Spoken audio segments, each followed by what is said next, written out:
नमस्कार दोस्तों, जय हिंद। स्वागत है आप सभी का एग्जाम कोच के यूट्यूब चैनल पर। तो जल्दी से बेटा, आज की क्लास में हम लोग क्या करने वाले हैं? आज की क्लास में हम लोग करने वाले हैं अपने वही करंट अफेयर्स वाली सीरीज जिसको हम लोगों ने स्टार्ट किया था। हम लोग कवर अप कर रहे थे पिछले 6 माह का करंट अफेयर। और आज की अपनी इस वाली क्लास में हम लोग को करना क्या है? आज की इस वाली क्लास में हम लोगों को करना है करंट अफेयर्स 23 अक्टूबर 2022 से आपके आने वाले सभी एग्जाम्स में ये जो करंट अफेयर रहेगा ये बहुत ही ज्यादा इंपॉर्टेंट रहने वाला है। तो इसकी पीडीएफ प्राप्त करने के लिए आपको क्या करना होगा? आपको ज्वाइन करना होगा हमारा Telegram channel exam coach 1। Exam coach 1 के नाम से हमारा टेलीग्राम चैनल है, आप सभी लोग इसको ज्वाइन कर लीजिएगा। यहां पर आपको इसकी कंप्लीट लास्ट 6 मंथ की पीडीएफ मिल जाएगी। तो बहुत ही इंपॉर्टेंट रहने वाला है आपका ये वाला सेशन आपके आने वाले सभी एग्जाम्स के लिए। चलिए भाई, क्लास को शुरू करते हैं। पहली पॉइंट पे आते हैं। हाल ही में प्रधानमंत्री नरेंद्र मोदी ने हिमाचल प्रदेश के चंबा में प्रधानमंत्री ग्राम सड़क योजना पार्ट 3 का शुभारंभ किया है। तो आपके प्रधानमंत्री माननीय नरेंद्र मोदी जी ने जो आपकी प्रधानमंत्री ग्रामीण सड़क योजना है इसका फेज 3 यानी कि तीसरा चरण लॉन्च किया है। इस तीसरे चरण में हिमाचल प्रदेश का जो रूरल बेल्ट होगा, ग्रामीण इलाका होगा, इसका 3125 किलोमीटर नई सड़कों का जो टूट फूट गई हैं उनका पुनर्निर्माण कार्य होगा। जहां पे नहीं बनी है वहां पे नई सड़कें बनाई जाएंगी और इसके लिए केंद्र सरकार की तरफ से कुल 420 करोड़ रुपए का बजट का अलॉटमेंट हुआ है हिमाचल प्रदेश के लिए। तो ये प्रधानमंत्री ग्रामीण सड़क योजना का फेज 3 लॉन्च किया है प्रधानमंत्री नरेंद्र मोदी ने। हाल ही में 2023 फीफा महिला विश्व कप के शुभांकर का अनावरण किया गया है जो तजुनी है। आपको भी पता है कि फीफा का महिला विश्व कप 2023 में होने वाला है। इसके लिए शुभांकर हर बार जब भी होता है तो एक शुभांकर डिसाइड किया जाता है। तो इस बार का शुभांकर जो है वो तजुनी है। अब ये तजुनी क्या है? तो एक फन लविंग यानी कि मस्ती भरी एक पेंगुइन है। तजुनी क्या है? तजुनी एक पेंगुइन बर्ड है। आपने पेंगुइन बर्ड का नाम सुना होगा। ये पेंगुइन हाथ में फुटबॉल ली हुई है, मस्त रहेगी एकदम। ये पेंगुइन आपको देखने को मिलेगी हर जगह। फुटबॉल जब ये फीफा विश्व कप होगा महिला वाला तो आपको 2023 में ये तजुनी यानी कि ये पेंगुइन देखने को मिलेगी काफी खुशनुमा माहौल में। चलिए भाई आगे चलते हैं। प्रधानमंत्री आवास योजना शहरी PMAY पुरस्कार 2021 में पहला पुरस्कार उत्तर प्रदेश ने जीता है। तो प्रधानमंत्री शहरी आवास योजना, प्रधानमंत्री आवास योजना जो एक कार्यक्रम है आपका जिसके तहत लोगों को घर आवंटित किए जाते हैं, तो इसमें सर्वश्रेष्ठ प्रदर्शन के लिए उत्तर प्रदेश को पुरस्कार से नवाजा गया है। हाल ही में यूक्रेन देश के लोगों को यूरोपीय संघ का प्रतिष्ठित यूरोपीय संघ का प्रतिष्ठित साखारोव फ्रीडम प्राइज 2022 प्रदान किया गया है। किसको? यूक्रेन को।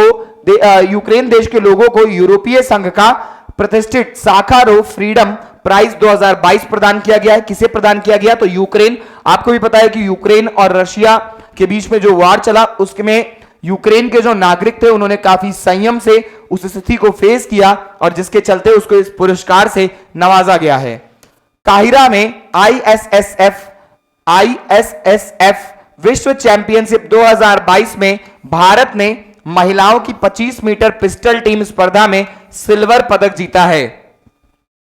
तो काहिरा में आपका आयोजन हुआ था ISSF विश्व चैंपियनशिप 2022 का, जिसमें भारत ने महिलाओं की 25 मीटर पिस्टल स्पर्धा में सिल्वर मेडल जीता है। सिल्वर मेडल भारत को मिला है, 25 मीटर वाले में मिला है, यह भी जान लीजिएगा। आगे बढ़ेंगे।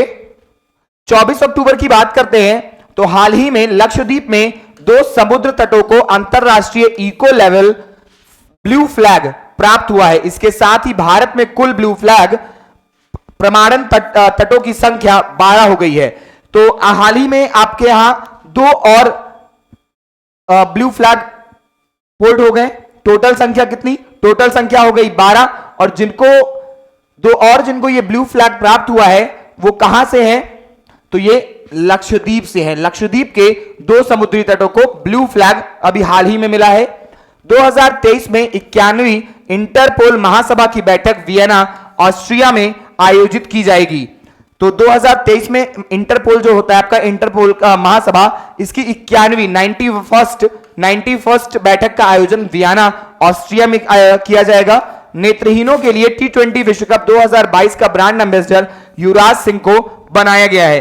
तो आपको पता है, आप सब नॉर्मल क्रिकेट देखते होंगे, जहां पर आप वर्ल्ड कप यानी 50-50 वाला, T20 विश्व कप सब कुछ देखा आपने होगा, महिला देखा होगा, पुरुष देखा, लेकिन जो नेत्रहीन लोगों का विश्व कप होता है, इसके लिए ब्रांड एम्बेसडर युवराज सिंह को बनाया गया है। मतलब ये उसका प्रचार करते आपको नजर आ सकते हैं।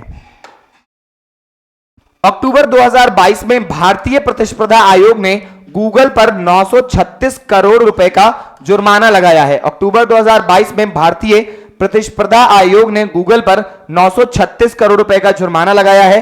अक्टूबर 2022 को केंद्रीय मंत्री राजनाथ सिंह ने लेह में देश के आखिरी गांव सियोक से सीमा सड़क संगठन की 75 परियोजनाएं राष्ट्र को समर्पित किया है। किसने किया है? राजनाथ सिंह जी ने किया है। लेह में देश के आखिरी गांव सियोक से सीमा सड़क संगठन की 75 परियोजनाएं राष्ट्र को समर्पित किया है।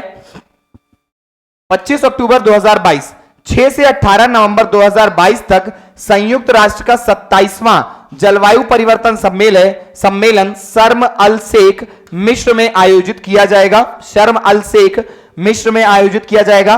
15 से 17 फरवरी 2023 को विश्व हिंदी सम्मेलन फिजी में आयोजित किया जाएगा।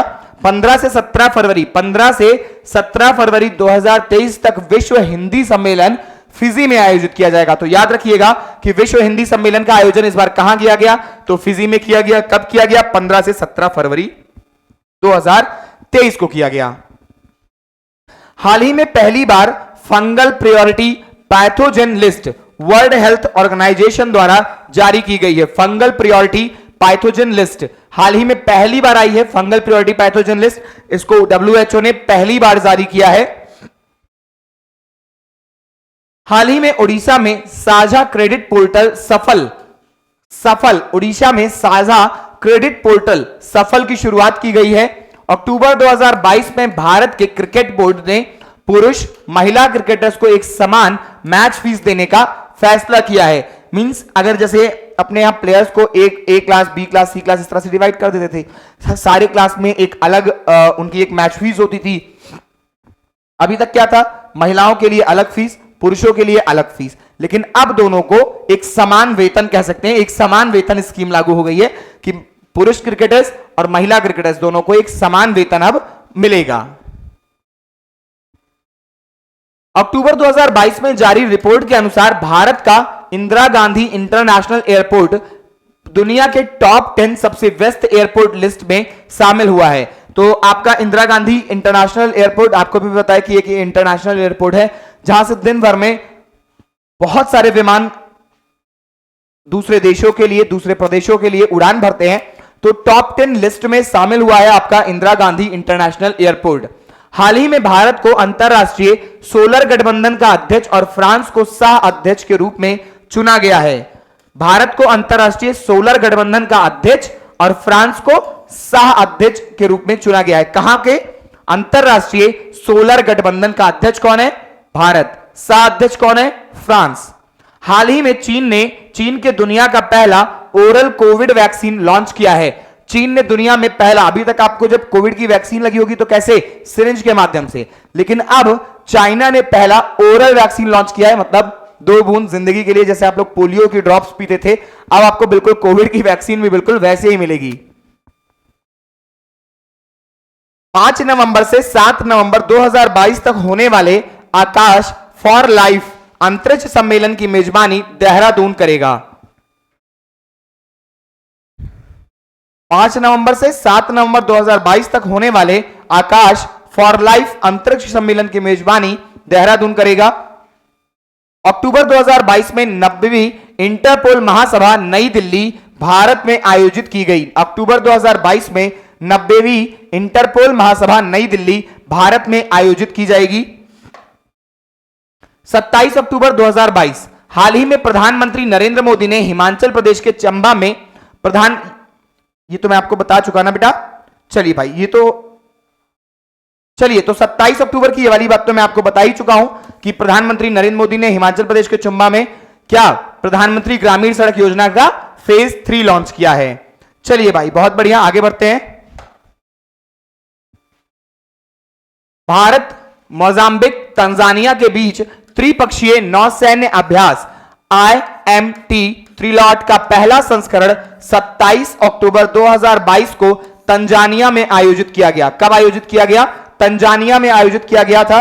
27 अक्टूबर 2022 को तंजानिया में आयोजित किया गया।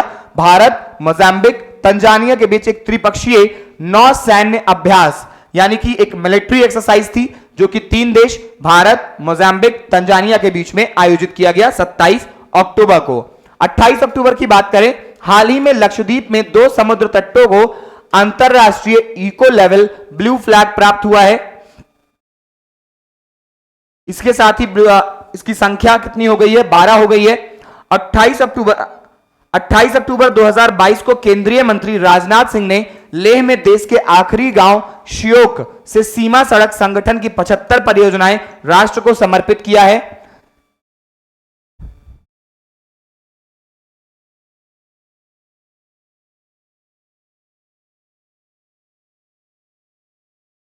अक्टूबर 2022 में भारतीय प्रतिस्पर्धा आयोग के कार्यवाहक प्रमुख के रूप में संगीता वर्मा को नियुक्त किया गया है। भारतीय रेलवे ने 2030 तक शुद्ध शून्य कार्बन उत्सर्जन हासिल करने का योजना बनाया है। यानी कि भारतीय रेलवे में कार्बन का जो उत्सर्जन है वो 2030 तक बिल्कुल शून्य यानी कि जीरो यानी कि नील करने का लक्ष्य रखा गया है। हाल ही में केरल के पर्यटन विभाग ने women friendly tourism project launch किया है। मतलब महिला, चूंकि आपको पता भी है कि केरला आपका spice garden of India, tourist की संख्या बहुत ही ज्यादा, तो वहां वुमेन फ्रेंडली बनाने की कोशिश चल रही है केरल को। तो women friendly tourism project launch किया है जिसके तहत महिलाओं को सभी सुविधाएं मुहैया कराई जाएंगी। अक्टूबर 2022 में जारी रिपोर्ट के अनुसार रूस भारत का 7वां सबसे बड़ा व्यापारिक साझेदार बना है। रूस भारत का 7वां सबसे बड़ा व्यापारिक साझेदार बना है। हाल ही में राजस्थान ने राजसमंद के नाथ द्वारा में विश्व की सबसे ऊंची शिव प्रतिमा विश्वास स्वरूपम का लोकार्पण किया गया है जिसकी ऊंचाई 369 फीट है। तो विश्व की सबसे ऊंची जो शिव की प्रतिमा है वो राजस्थान में इसका अनावरण किया गया। टोटल कितनी हाइट है इसकी? 369 फीट की आपकी प्रतिमा है। हाल ही में द्विपक्षीय नौसैनिक अभ्यास सिम्बेक्स 2022 भारत और सिंगापुर के बीच आयोजित किया गया। मलेशिया में सुल्तान जौहर कप 2022 हॉकी टूर्नामेंट भारत ने जीता है। मलेशिया में आयोजित हुआ था आपका जौहर कप। जौहर कप को आपको बहुत अच्छे से याद रखना है। यह आपका वैसे भी पूछा जाता है कि जौहर कप किस खेल से संबंधित है, तो जौहर कप आपका हॉकी से संबंधित है और इस बार इसको भारत ने जीता है। 28 अक्टूबर से 10 नवंबर तक सारस फूड फेस्टिवल 2022 दिल्ली में आयोजित किया गया। 28 अक्टूबर से 10 नवंबर तक सारस फूड फेस्टिवल 2022 दिल्ली में आयोजित किया गया। 31 अक्टूबर 2022 को आयकर विभाग ने राष्ट्रीय एकता दिवस के अवसर पर हरित आयकर की शुरुआत की है। हाल ही में रानीपुर टाइगर रिजर्व उत्तर प्रदेश का 4था और भारत का 53वां बाघ रिजर्व बन गया। तो अपने यहां वैसे भी आप जानते हैं कि टाइगर्स को प्रोटेक्ट करने के लिए बहुत सारी योजनाएं चलाई जा रही हैं, स्पेशल रूप से काम किया जा रहा है। तो रानीपुर का जो टाइगर रिजर्व है, इसको टाइगर रिजर्व का उत्तर प्रदेश का ये 4था टाइगर रिजर्व बन गया है और भारत का 53वां बाघ रिजर्व बना है। 31 अक्टूबर 2022 को आयकर विभाग ने राष्ट्रीय एकता दिवस के अवसर पर हरित आयकर की शुरुआत की। हरित आयकर की शुरुआत किया है। तो ये थी आपकी पूरे कंप्लीट अक्टूबर तक की करंट अफेयर्स। तो फिलहाल आज की क्लास में बस इतना ही। इसकी पीडीएफ पाने के लिए आपको हमारा टेलीग्राम चैनल ज्वाइन करना होगा। तो आज की इस वीडियो में इतना ही, फिर मिलेंगे कल ठीक 6 बजे। टिल देन बाय बाय, जय हिंद, जय भारत।